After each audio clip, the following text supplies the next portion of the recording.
ఎప్పుడైనా regret feel అవుతారా ఈ బ్యానర్కి అనవసరంగా సైన్ చేశాను?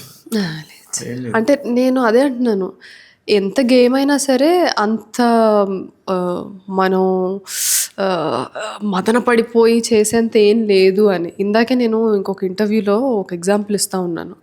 ఇది 2026 వరల్డ్లో ఒక టాప్ 100 ఇన్ఫ్లుయెన్షియల్ పీపుల్ ఉన్నారండి. Who is the 58th influential person అని అడిగా. Brilliant. You don't know, even I don't know. Okay, let's go back to 1990s or 2000s. Who is the second influential person in 2003? Nobody knows. End of the day, it doesn't matter.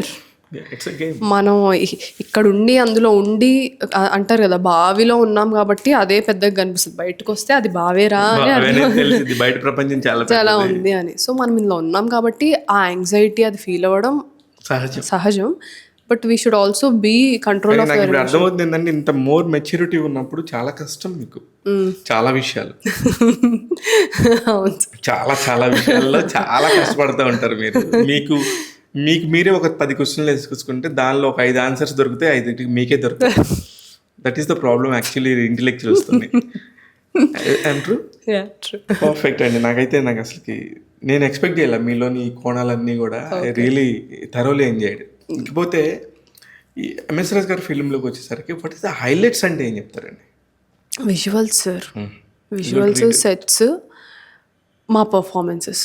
నేనే shock అయ్యాను, నేనే చేశానా, శ్రవణే చేశాడా అనుకుంటా ఉన్నాను. నేనే shock అయ్యానంటే ఆడియన్స్ ద బెనిఫిట్ ఆఫ్ చాలామంది నెపోటిజం అని అంటారు, కానీ వాళ్ళకు ఉండాల్సిన ప్రోస్ అండ్ కాన్స్, వాళ్ళకున్న నెగటివ్స్ ఎక్కువ ఉంటాయి. ఎందుకంటే వాళ్ళ పైన ఎక్స్పెక్టేషన్స్ ఎక్కువ ఉంటాయి. ఒక పాయింట్ పెట్టేసి నువ్వు అది రీచ్ అవ్వాల్సిందే అంటారు. టార్గెట్ ఉంటుంది. మా పైన ఎక్స్పెక్టేషన్స్ తక్కువ ఉంటాయి. ఒక్కసారి మేము గట్టిగా కొట్టాము అంటే గుర్తుండిపోతుంది. పాపం వాళ్ళు 100 సార్లు గట్టిగా కొట్టినా 101సారి ఎందుకు కొట్టలేదని అడుగుతారు. సో నేను అందుకని ఈ నెపోటిజం అన్న టాపిక్ నేను ఒక్కటే డెఫినెట్గా అగ్రి అయ్యేది ఏంటి అంటే, ఆపర్చునిటీస్ అనేది కొంచెం ఏమంటారు, దాన్ని నిలబెట్టుకోరా, అది పక్కన పెట్టేస్తే వాళ్ళకి కొంచెం ఈజీగా ఉంటుంది, యాక్సెస్ ఉంటుంది. యాక్సెస్ వేరు, ఆపర్చునిటీ వేరు, అండ్ పర్ఫార్మెన్స్ వేరు, ఫేట్ ఇవన్నీ మిక్స్ అయితేనే ఒక స్టార్ అవుతారు. ఆ స్టార్డమ్ లో పడిపోయి ఎంత ఇబ్బంది పడుతున్నారో ఒక్కొక్కళ్ళు. ఎవరికి లేని ఆస్తులు, ఎవరికి లేని ప్రపంచం, ఎవరికి తెలియని ప్రపంచం. చెప్పండి ఎందుకు వాళ్ళు సక్సెస్ అవ్వలేకపోతున్నారు? Because of the fate. కొంతమంది ఎవరో తెలీదు, అలా వచ్చేసి వరంగల్ మారుమూల పెట్టిన కుర్రోడు అలా వచ్చేసి హిట్ కొట్టేస్తాడు. అతని ఫేట్ అది. ఇక్కడ ఇండస్ట్రీని మనం ఇది అని చెప్పేసి మనం నిర్ణయించి బిజినెస్ చేయడానికి కుదరదు. వేరే బిజినెస్ ఇక్కడ ప్యూర్.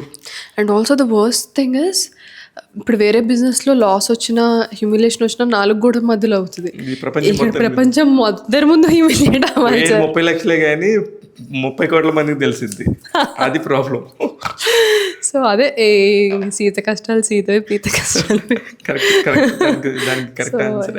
అయితే అసలు ఏ పీరియడ్లో మీరు చాలా హ్యాపీగా ఉన్నారు మేడం ఈ ఇండస్ట్రీకి వచ్చిన తర్వాత?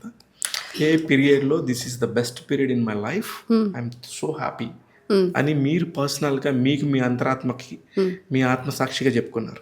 పొలిమేర 2 తర్వాత నుంచి సార్, పొలిమేర 2 సక్సెస్ తర్వాత నుంచి నాకు ఒక చాయిస్ అనేది వచ్చింది. ఓకే, చూస్ చేసుకునే ఆప్షన్ వచ్చింది. చూస్ చేసుకునే ఆప్షన్ రావడం అనేది ఇట్స్ ఇంకొక స్టెప్ అహెడ్ వెళ్ళినట్టు. రికగ్నైజేషన్ పెరిగింది. యాజ్ అన్ యాక్టర్గా ఎంత రికగ్నైజేషన్ పెరిగితే మనకు అంత లాంగ్ స్పాన్ ఉంటుంది అండ్ ఎక్కువ మందికి తెలిస్తే ఉంటుంది.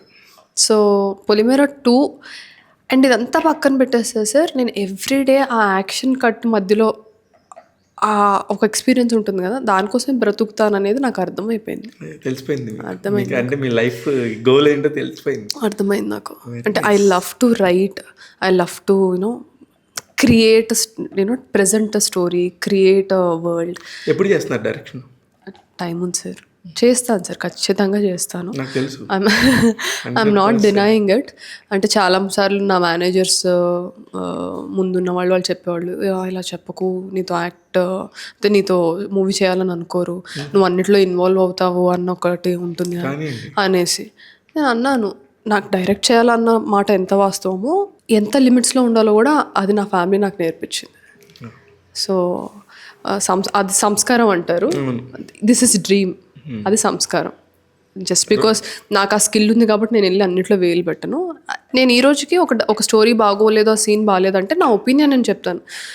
డైరెక్టర్ కామాక్షి లేదు ఇదే చేద్దామంటే నేను కామ్గా వెళ్ళి చేస్తాను. Because it is my duty as an actor. ఒప్పుకున్నారు కదా ఆ రోజు అగ్రిమెంట్ మీద సైన్ పెట్టి. ఎగ్జాక్ట్లీ అంతే, సరెండర్ అవ్వాల్సిందే. చేస్తాను. డే మీరు మీ డేట్ని మీరు అమ్మేసారు, వాళ్ళు చెప్పినట్టు వినాలి. వింటాను.